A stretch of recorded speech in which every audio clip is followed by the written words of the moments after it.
다같이 하나님 앞에 묵도 드리시겠습니다. 전능하신 아버지 하나님, 진심으로 감사합니다.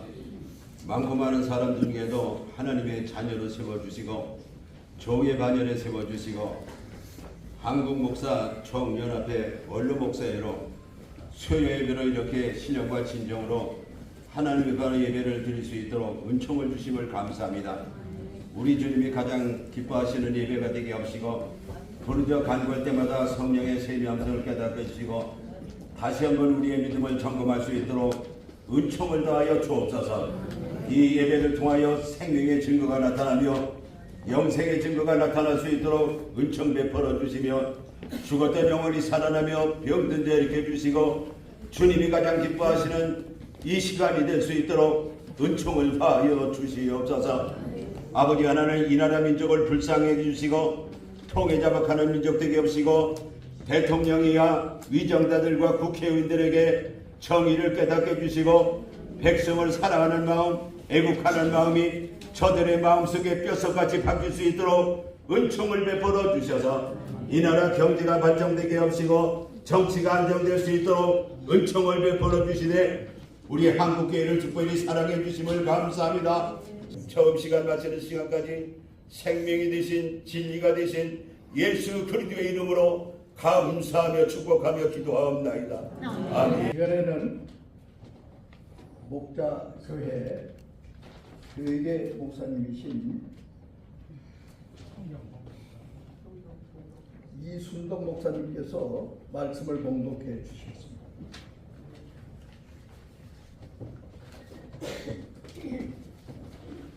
이사야서 6장 8절 말씀입니다.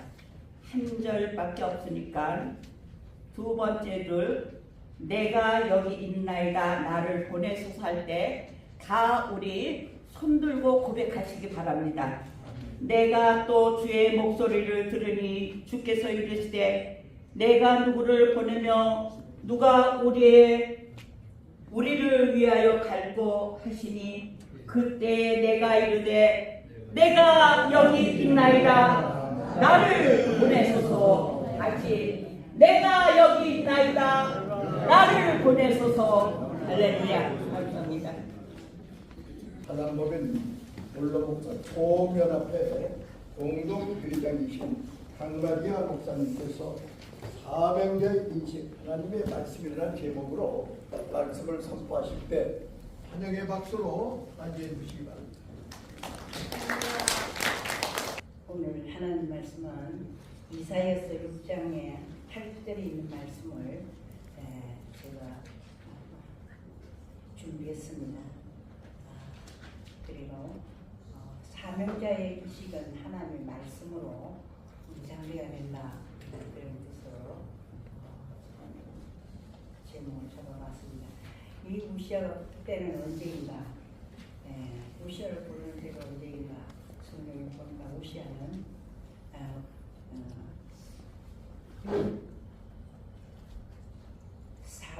우시아 왕이 죽던 해에 이사야 선지자가 오늘 이렇게 소명을 받는 그러한 장면입니다. 사명자는 가슴에 누구나 하나님 뜻이 있어야 하는 것이고 역사의 전환점에서 이사야가 선지자로 소명받는 그 장면, 그곳은 하나님의 성전에서 거룩한 환상 중에 선지자가 받는 그 장면을 이사야 6장에 보았습니다. 이스라엘 백성들이 죄를 지적하고 받은 말씀을 선포하며 이사야 선지자는 하나님과 화목하라 그리고 평안해라 그렇게 말씀하고 있습니다. 더 나아가서 이사야 선지자는 나는 빛도 짓고 어둠도 창조하며 나는 평안도 짓고 환난도 창조하나니 나는 여호와라. 이사야가 이 말씀을 받아서 백성들에게 또 이렇게 선포해 주시는 장면이 또 있습니다. 백성과 하나님 사이에는 갈라진 틈을 메우는 역할에 부름받은 선지자로 이사야의 마음도 아마 괴로웠을 것입니다. 점점 몰락되어 가고 패망해 가는 쇠퇴해 가는 유다의 운명에 대하여 여호와의 받은 메시지를 전하는 이사야의 마음이 얼마나 가깝겠는가 저는 한번 생각해 보았습니다. 그리고 소망도 받은 대로 또한 소망 있는 말을 전해주기도 했습니다. 이스라엘아, 너를 지으신 이가 말씀하셨느니라. 내가 너를 구속하였고 내가 너를 지명하여 부렸나니 너는 내 것이라. 보라, 내가 새 일을 행하리니 이제 나타낼 것이라. 반드시 광야의 길을 내고 사명의 강을 내리라. 이렇게 말씀하고 있습니다. 이스라엘 때 선자가 볼 때 내 시조가 범죄하였고 너희 교사들이 나를 배반하여 나를 멀리 떠나 내가 성소의 어른들, 이 말씀은 거룩한 백성들을 욕되게 하며 야곱을 진멸당하도록 하나님께서 내어주며 이스라엘의 이방의 비방거리가 되게 하였노라. 하나님이 그렇게 말씀했습니다. 하나님이 이렇게 말씀하실 때 하나님 마음은 얼마나 이제 아팠겠습니까? 그러나 바벨론에서 70년의 때가 차고 또한 많은 사람들이 70년 동안 그곳의 문화와 그곳의 신들을 섬기면서 이제 지금이나 그때나 나라 다른 데 없고 사람 다른 데 없다는 우리나라의 어른들이 말씀해 주신 말을 생각해 보았습니다. 그래 거기에서 70년이라는 긴 세월을 살면서 무엇을 하나님 앞에 간절히 기도했겠습니까?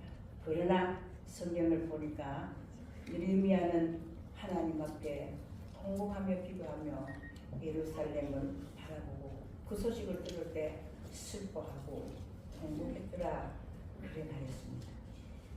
그리고 다니엘도 내 비록 이방 나라에 자유 없는 몸으로 그 민족을 섬기면서 살고 있지만은 그가 직무를 마치고 집에 돌아가면 예루살렘을 향하여 성전을 창문을 열어놓고 하루 3번씩 기도했다는 그러한 내용을 또한 우리는 볼 수 있습니다. 이렇게 많은 사람이 부패되고 많은 사람이 하나님을 말씀을 놓아버리고 그 나라의 문화와 그 나라의 모든 것들을 이제 쫓아 섬기며 살아가는 그러한 삐빠레진 이스라엘 민족의 신앙이 이미 되었습니다. 생활이 되었습니다. 그러나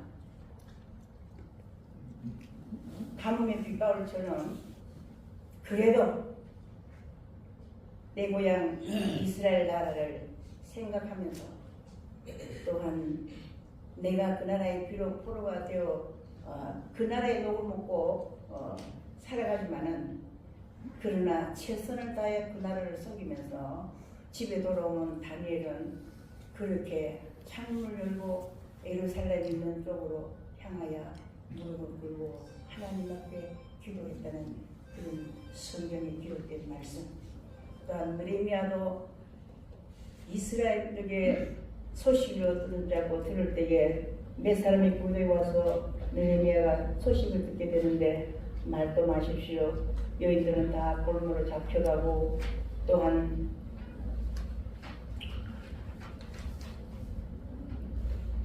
성전은 다 무너지고 하나님의 성막은 불타고 그런 말을 들었습니다. 그럴 때 느헤미야는 그 시대에 세 번째 인민으로서 그렇게 살아가는 것을 성경을 통해서 볼 수 있고 또한 이제 그 할아버지한테 이스라엘 민족의 부패의 전 같은 그런 것을 많이 듣고 자랐다 이렇게 생각합니다. 그래서 하나님은 고난의 때가 차고 다니엘과 느헤미야 같은 중보자가 있었기에 조국을 위하여 무너진 예루살렘을 향하여 탄식하며 하나님의 긍휼함을 구하는 도고자로 인해서 치료와 회복의 하나님, 이스라엘 구속자, 은혜로 회복시켜주는 하나님의 사랑임을 우리는 또한 성경을 통해서 배울 수 있고 볼 수 있습니다. 신의 산에 강림하신 하나님은 포로에서 돌아온 이스라엘 백성에게 정직한 규례와 진정한 율법과 선한 율례와 계명을 알려줍니다. 느헤미야 9장 13절, 시편 119편 59절과 60절 동안 73절을 제가 찾아봤습니다. 내가 전심으로 회개하오니 주의 말씀으로 은혜를 베풀어 주소서. 그런 기도. 그래서 고난이 내게 유익입니다. 고난을 통해서 주의 율례와 법도를 배우게 되었나이다. 이렇게 고백할 수 있었습니다. 하나님 앞에 고백하는 시편 기자뿐만 아니라 오늘 이 자리에 이 시대에 살아가는 우리 모두에게도 우리에게 다가오는 삶을 통해서 시시때때로 고난과 시험과 환난이 있습니다. 내가 원치 않는 그런 여러 가지 풍랑을 겪게 되고 또 사고를 만나게 되고 그래서 슬플 때가 있고 많은 고난을 해서 내가 어찌할까 탄식함을 몸부림치며 그러한 생활을 할 때가 있죠. 그러나 하나님의 은혜로 다시 회복된다면 하나님 앞에 하나님의 은혜를 도우셔서 감사드립니다. 그런 고난이 없었더라면 나는 하나님 앞에 온전하고자 하는 마음이 없었을 것입니다. 정직한 규례와 온전한 율법과 선한 율례를 배울 수 없고 또한 그 마음에 내 마음에 들어와 그 말씀이 각인될 수 없을 것입니다. 그렇게 고백할 수 있게 되는 것입니다. 저는 이 말씀을 준비하면서 감사했습니다. 기도했습니다. 나 같은 죄인을 부르시고 하나님께서 가까이 오게 하시고 주의 때에 머물게 하시며 거룩한 사명을 주시고 나를 먼저 생명의 길로 가게 하시고 그리고 또한 복음 전도와 선교 사명에 나를 충성되게 여기시고 살리는 그리스도 영으로 죽은 자 또한 잠자는 자를 살리고 깨워서 함께 일어나서 하나님의 산에 올라갑시다. 함께 기도합시다. 이렇게 고민할 수 있는 그러한 기름 부음의 종의 사명을 허락하시고 오늘의 이 자리까지 와서 말씀으로 은혜를 나눌 수 있는 이러한 은혜를 베풀어 주신 하나님 정말로 감사하지 아니할 수 없습니다. 바울이 우리에게 말씀했습니다. 기뻐하라, 쉬지 말고 기도해라, 범사에 감사하라. 참 그게 어렵죠? 어렵습니다. 범사에 감사해야 되지만은 말씀은 그렇게 내게 하지만은 범사에 감사할 조건도 아무런 것도 다 나를 떠나고 환경이 그렇지 않을 때가 있습니다. 기뻐하라 했습니다. 쉬지 말고 기도하라 했습니다. 너는 입을 크게 벌리라 내가 너를 채우리라. 네, 그런 말을 합니다. 그렇지만은 슬퍼요. 때는 슬퍼하고 하나님이여 이 말씀을 내가 받고 듣고 읽지만은 감사할 수 없는 지경의 내 환경이 이렇게 되었으니 하나님이 어떻게 하면 좋습니까? 오히려 목을 메고 울음을 터뜨리는 어쩌면 하나님을 원망하고 그러할 때도 없잖아 있었던 것을 기억하면서 그러나 하나님 말씀을 점점 깊이 알아가고 하나님과 가까이 하고 하나님의 그 말씀이 내 속에 들어와 내 마음에 자정하 계실 때에 저는 그런 말씀을 할 수 있었습니다.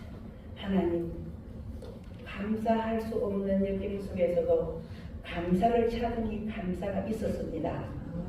그래서 하나님 감사합니다. 그럽니다. 그래서 저는 늘 봉투에 써서 하나님 감사하라 했으니 하나님 감사로 예배를 올립니다. 더 감사가 있는 신앙이 되도록 나를 인도하여 주셔서 하나님이 나를 통하여 영광이 되게 하시고 그 영광이 내게 축복이 되는 역사가 있도록 하나님 도와주세요. 그렇게 합니다. 저는 목자교회에 그렇게 또 설교 시간에 그런 말을 고민합니다. 감사가 없는 곳에서도 감사하라 했으니 우리는 그 말씀에 한번 순종해 보면 감사가 열매 맺을 줄 믿습니다.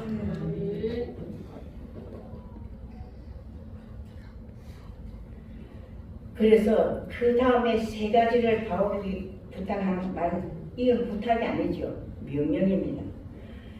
항상 기뻐해라. 쉬지 말고 기도해라. 범사에 감사라.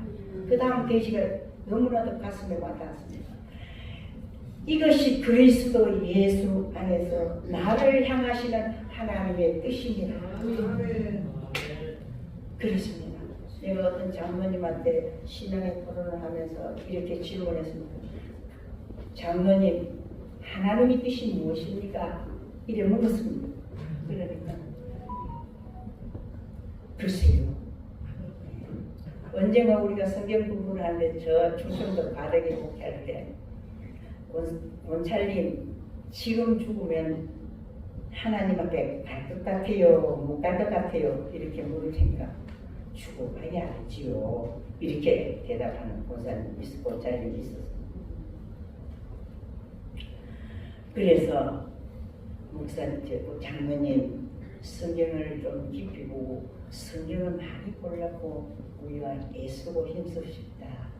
분명코 하나님은 데살로니가 전서를 통해서 항상 기뻐하라 쉬지 말고 일하라 범사에 감사하라 이것이 그리스도 예수 안에 나를 향하고 장로님을 향하여 말씀하신 하나님의 뜻이라고 말씀했으니 그 대목을 읽어보시고 나를 향하시는 하나님의 크신 뜻이 여기에 있구나.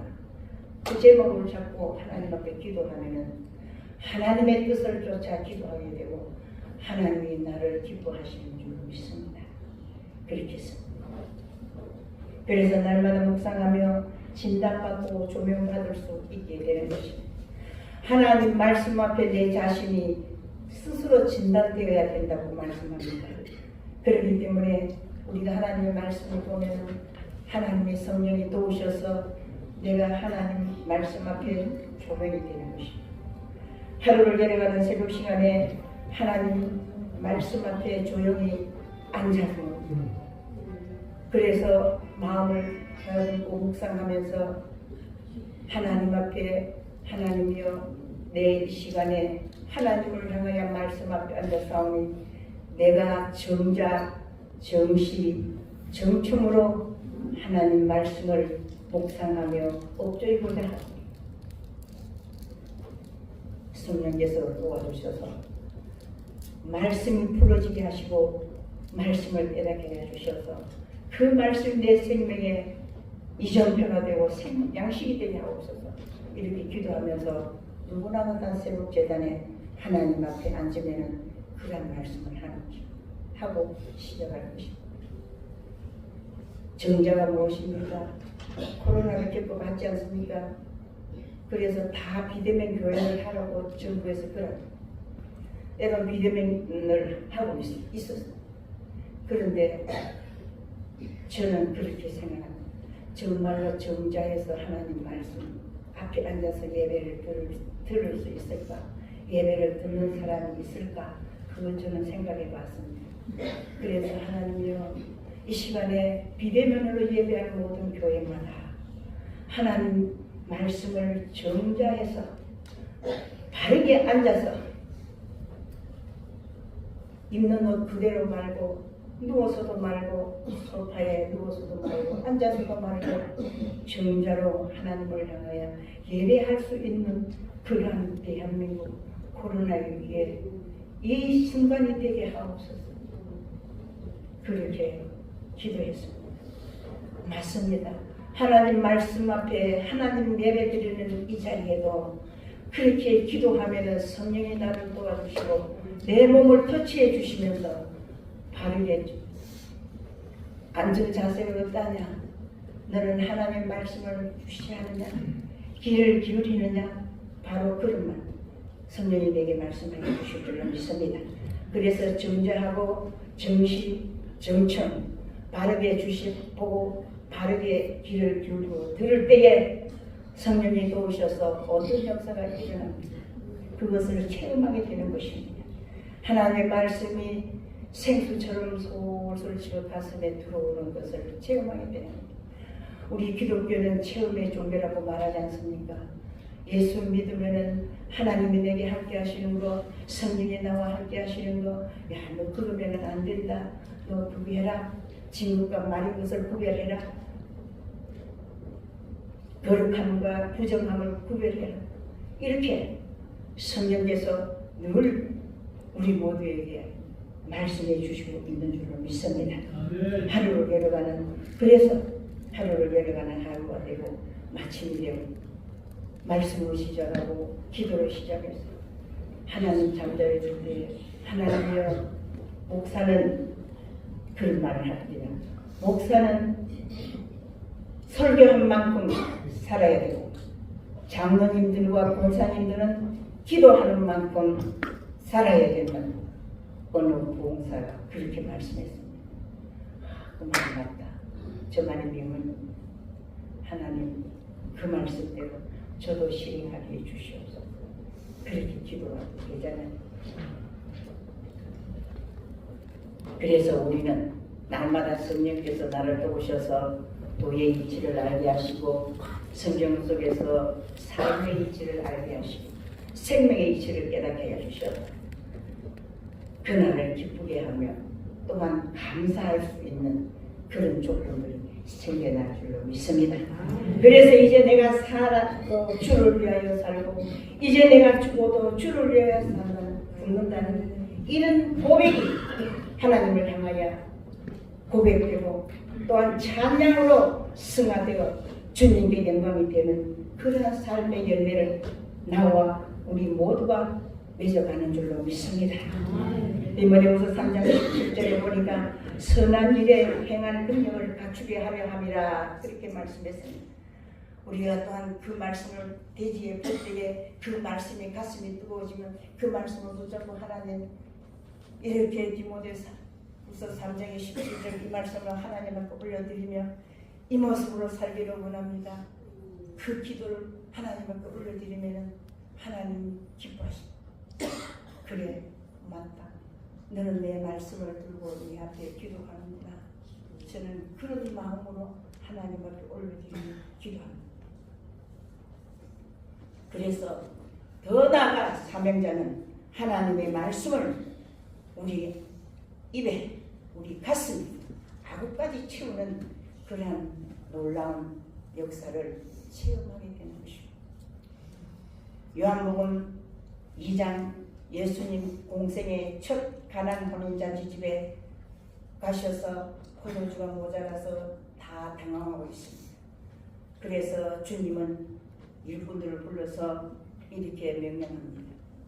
아구까지 채우라. 아구까지 채웠습니다. 그럼 이제 떠다 주어라. 떠다 주니까 연회장은 몰랐더라 했습니다. 그러나 부지런히 봉사하고 부지런히 헌신하는 일꾼들은 그것을 알았다고 했습니다. 여기는 깊은 진리가 있지 않습니까? 그래서 예수님도 말씀해서 네가 대접을 받고자 하느냐 네가 대접을 먼저 해라. 우리나라에 일본이 쳐들어와서 그 할 때에 저는 말씀을 준비하는데 이수신 말씀이 기억났습니다. 이수신이 이렇게 말씀하잖아요. 장국에서 이런 말씀을 해요. 우리에게는 아직 몇 척의 배가 남아 있습니다. 맞습니다. 우리 원로 목사님들을 위하여 기도합니다. 그렇게 기도하면 어떻게 기도하는가? 아직 믿음의 기도의 사명이 남아 있습니다. 전능하신 하나님 아버지여, 원로라고 앉아있지 말고, 원로라고 망설이지 말고, 기죽지 말고, 나는 아직 내 사명이 있는 거야. 나는 하나님 앞에 기도할 사명이 있는 거야. 기도할 믿음이 있는 거야. 기도할 능력이 있는 거야. 나는 하나님으로부터 능력받은 자로서 내가 기도할 제목이 무엇인가? 성령을 통해서 그 마음속에 열어가시고 있습니다. 그래서 질 좋은 선지학교, 아까 여기 대표 기도하는 목사님도 그렇게 말했습니다. 하나님이여, 선지학교에 좋은 질 높은 하나님의 말씀으로 신학들이 공부하게 하여 주셔서 공부하고 나오면은 참으로 생명 걸고 하나님의 말씀을 전할 수 있는 성경의 충만되게 하여 주시옵소서. 그렇게 기도합니다. 맞습니다.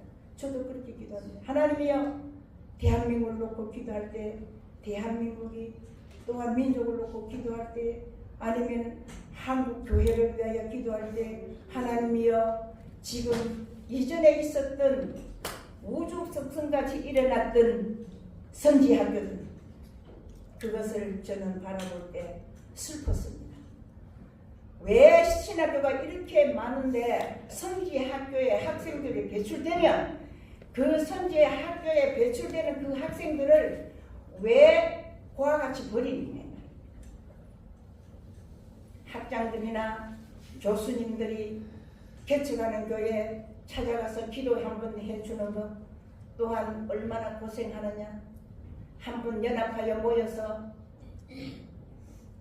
그들을 위해서, 개척하는 목사님들을 위해서 말씀으로 사경회를 한번 연다는 것, 이렇게 해주면 얼마나 좋은가.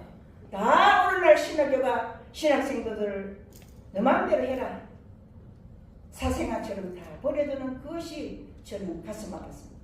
저는 우리 목사님도 신학교를 했지만 저는 늘 반대 야당이었습니다.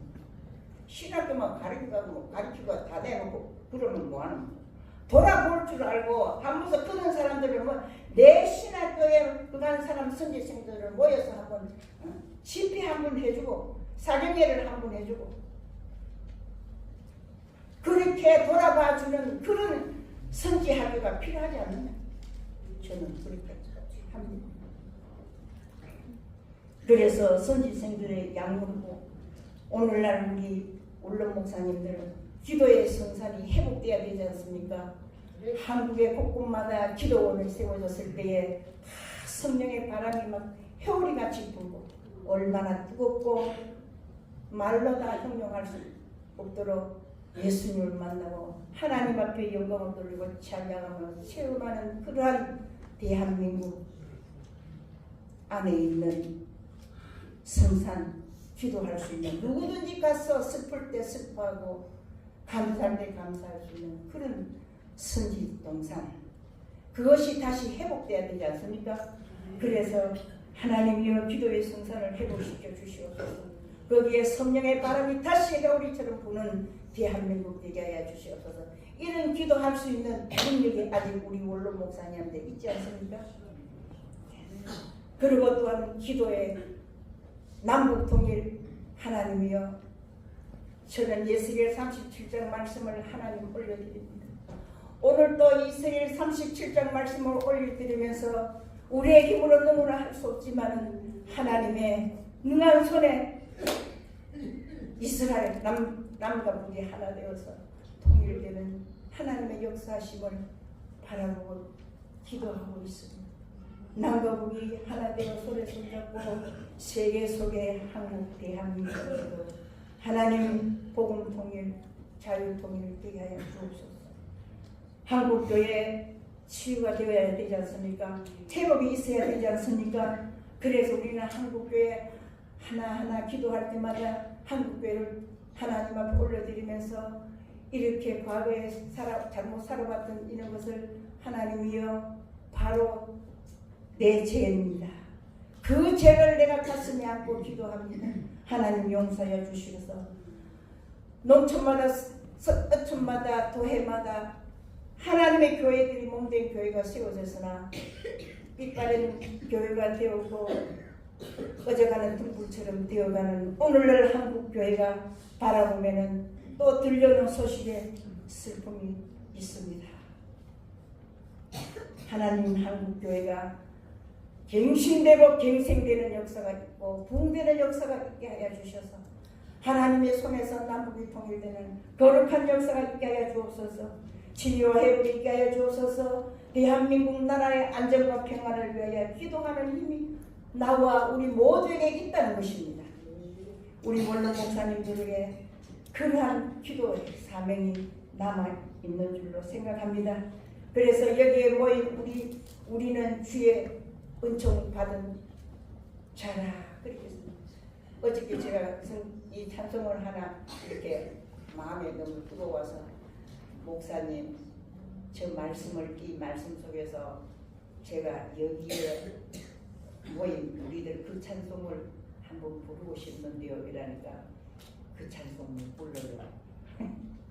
사인 목사님도 그 찬송 부르려면 힘들고 불러 다 성경 제가 했습니다. 아 그래요. 그래서 우리는 그런 은총을 그런 은혜를 체험받은 우리의 삶이 되었습니다. 그래서 십자가를 사랑하고 자랑하는 것입니다. 십자가는 기독교의 심볼입니다. 세계 역사 그리스도로 말미암아 주전 주후가 핵이 그어졌습니다. 그래서 주전 BC로 나누고 주후 AD로 핵이 그어졌습니다. 주님의 십자가 중심으로 계산되어 인간사의 모든 사건 역사가 바로 예수 그리스도 십자가의 중심이 되어져 가는 것입니다. 창세기 2장 10절에 에덴의 내 발안에 강이 흘러서 어디를 갑니까? 동서남북으로 사방으로 흘러. 그 대지를 읽으면 무엇이 생각납니까? 구속사가 생각나고 떠올라야 되면 이것이 종으로 행으로 끓일 때 십자가를 걸어줍니다. 그것을 그려놓고 하나님을 기도하고 하나님이여 에덴의 내강의 바람이 동서남북으로 흘러 이것이 구속사의 은혜인 줄로 믿습니다. 이것이 십자가의 흘린 줄로 믿습니다. 그렇게 생각하고 구원의 역사는 온 인류 세계 속에 구주가 되실 그리스도 예수가 보여져야 된다는 것입니다. 타락하고 죄악으로 죽은 인류를 위하여 하나님께서 말씀이 육신이 되어 외아들로 오셔서 마지막 십자가에 죽으시고 구원하심을 이루셨습니다. 다같이 깨닫는 것이 은혜입니다. 한번 따라하면 합시다. 깨닫는 것이 은혜입니다. 행하는 것이 축복입니다. 준비 없이 연단 없이 정금 나올 수가 없습니다. 진리는 우리의 성경에서 배웁니다. 저는 예수 사랑하신 그 찬송을 참 좋아하고 부릅니다. 예수 사랑하심은 성경에서 배웠네. 이 대목이 얼마나 눈에 있습니다.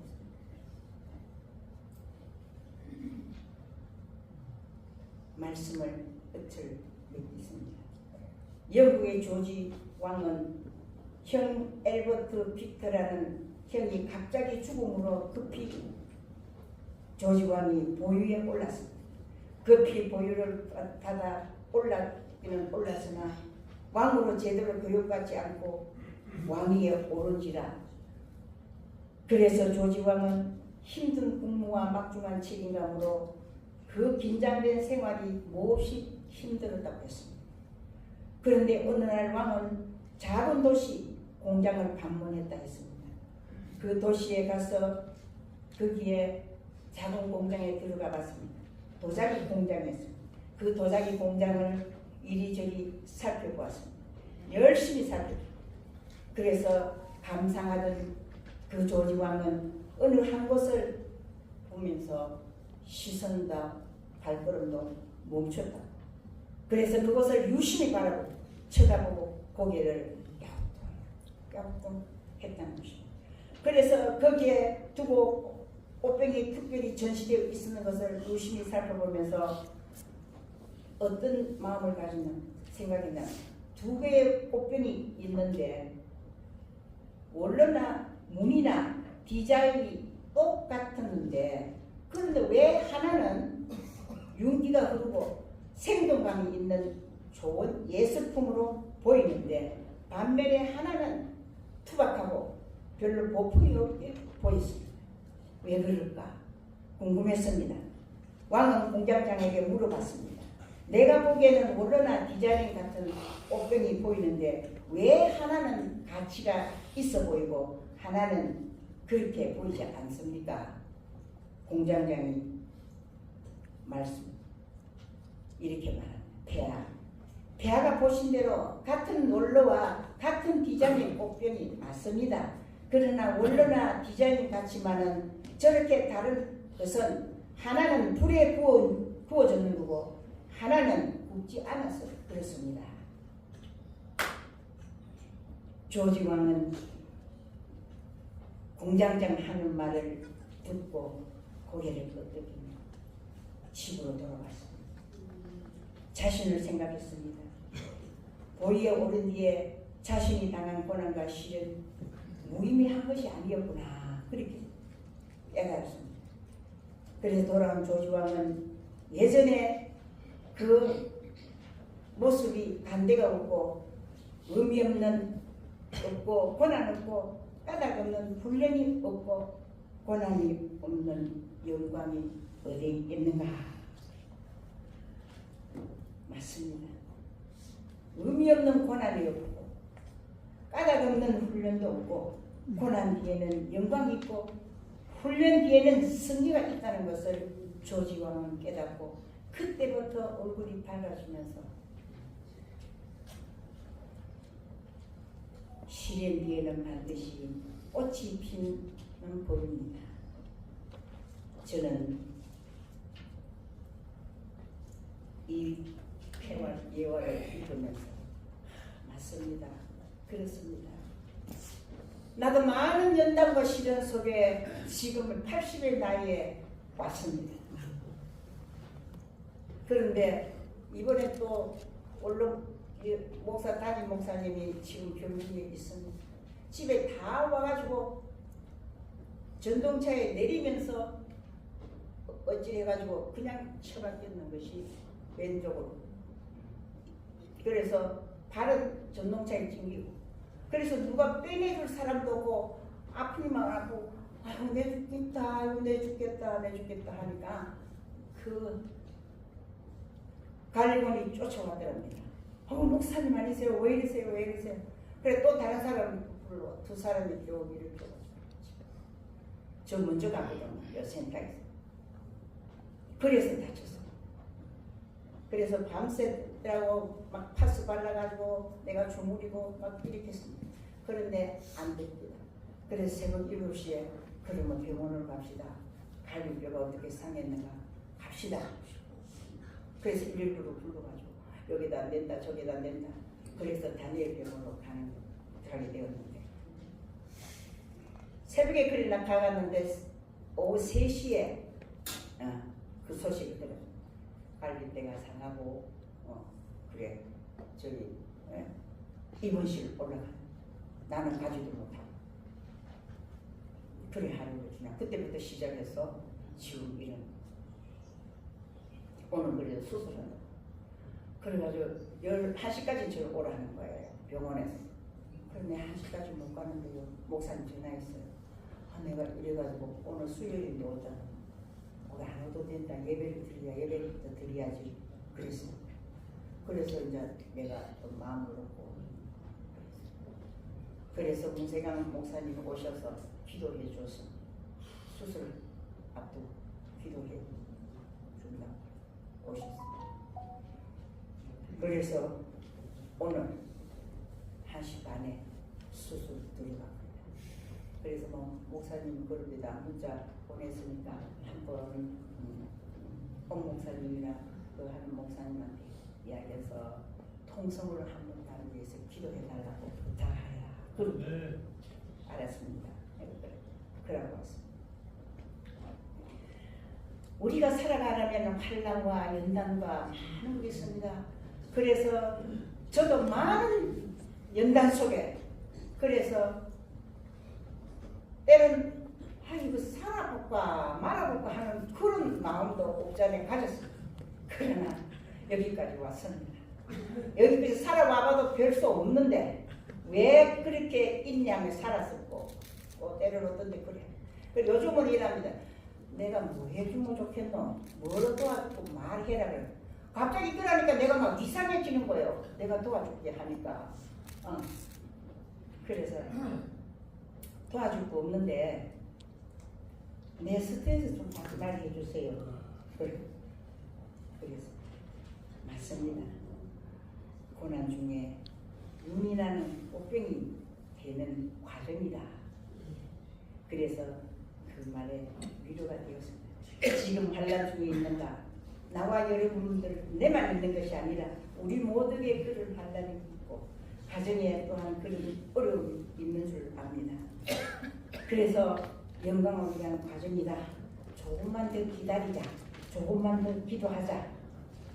하나님이 평안으로 유지해 주실 것이다. 그러면서 욥의 고백을 들으면서 나의 가는 길은 그가 아시나니 그분이 나를 단련하신 후에 내가 증거같이 나오리라. 저는 욥의 고백하는 그거를 저는 얻어보신 때 많이 그갑니다. 그러면서 하나님이여 정금같이 나를 만드시고 정금같이 쓰여진다면 그 이상 영광이 없고 그 이상 감사가 없습니다. 범사에 감사하면서 순종하고 나가게 사오는 하나님이여 욥의 인내처럼 정금같이 나를 만들어 믿음의 부정을 비하여 주옵소서. 기도하십니다. 하나님 고맙습니다. 오늘 가장 어리석은 종 귀한 사명 주셔서 원로 목사님 앞에 서서 하나님 말씀으로 은혜 나누고자 하나님 말씀을 전하였습니다. 하나님이여 하나님께서 우리의 어떤 환경에 처했다 할지라도 하나님이 우리를 귀중히 보시고 우리에게 사명을 주셨사오니 그 사명이 다할 때까지 주님 오실 때까지 그 사명을 놓지 말고 꼭 붙잡고 갈 수 있도록 우리 모두에게 은혜를 베풀어 주옵소서. 예수 그리스도의 이름으로 간절히 감사하며 기도하옵나이다. 사단법인 원로목사 총연합회 해외 협력 총재이신 송용필 목사님께서 축도로서 섬기겠습니다.